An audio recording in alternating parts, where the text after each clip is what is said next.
میرا دل بدل دے، میرا دل بدل دے، میرا دل بدل دے۔ حدیث شریف میں آتا ہے کہ کیا تم میں سے کوئی شخص اس بات سے نہیں ڈرتا کہ اگر وہ امام کے سر اٹھانے سے پہلے اپنا سر اٹھا لے، کیا وہ اس بات سے نہیں ڈرتا کہ اللہ اس کے سر کو گدھے کا سر بنا دے؟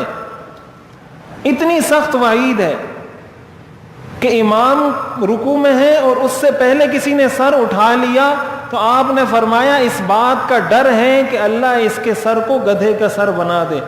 اور یہ بات کتابوں میں لکھی ہے کہ ایک محدث تھے بہت بڑے، انہوں نے اس چیز کا تجربہ کرنے کی کوشش کی کہ آپ نے یہ فرمایا چلو اس چیز کا میں تجربہ کر لیتا ہوں کہ کیا ایسا ہوتا بھی ہے یا نہیں۔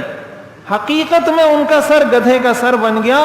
بہت بڑے محدث تھے، بہت بڑے بڑے علماء ان سے حدیث پڑھنے آتے تھے تو وہ آگے پردہ ڈال کر لوگوں کو درس حدیث دیتے تھے اور یہ درس دیا کرتے تھے کہ کبھی حضور علیہ الصلاۃ والسلام کی حدیثوں پر تجربہ مت کرنا، اس لیے کہ ان کا اپنا سر گدھے کا سر بن گیا تھا۔ تو یہ اتنی خطرناک بات ہے، امام سے آگے جانا، امام سے پیچھے، امام کی متابعت یہ لازم ہے۔ میرا غفلت میں ڈوبا دل بدل دے،